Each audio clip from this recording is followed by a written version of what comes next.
এবার ভাইরাল সাকিবের এই জিল্লু মালদে ডায়লগ। এতদিন ছিল শুধুই সিনেমার সংলাপ, কিন্তু এবার বাস্তবেই যেন সিনেমা হয়ে গেল গোপালগঞ্জের রাজপথ। গতকাল জাতীয় নাগরিক পার্টির অর্থাৎ এনসিপি সমাবেশ ঘিরে গোপালগঞ্জে দেখা যায় ধাওয়া পাল্টা ধাওয়ার উত্তপ্ত পরিস্থিতি। ঠিক সেই মুহূর্তেই ভাইরাল হয় একটি দৃশ্য। একজন পুলিশ সদস্য গলায় রাগ আর উত্তেজনা মিশিয়ে বলে ওঠেন, দে টিয়ারসেল দে, এই দে। আর এই ডায়লগের সাথেই মিলে যায় বরবাদ সিনেমার শাকিব খানের সেই ভাইরাল সংলাপ, এই জিল্লু মাল দে।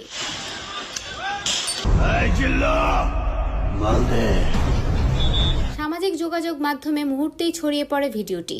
অনেকে মজা করে এই মুহূর্তে শাকিব খানের সেই ডায়লগ বসিয়ে বানিয়ে ফেলেন রিমিক্স ভিডিও। আর কি আশ্চর্য মিল! ডায়লগ আর পুলিশের ভঙ্গিমা দুটোই একদম পারফেক্ট ম্যাচ। ভাইরাল ভিডিও দেখে দর্শক বলছেন, এবার ডায়লগ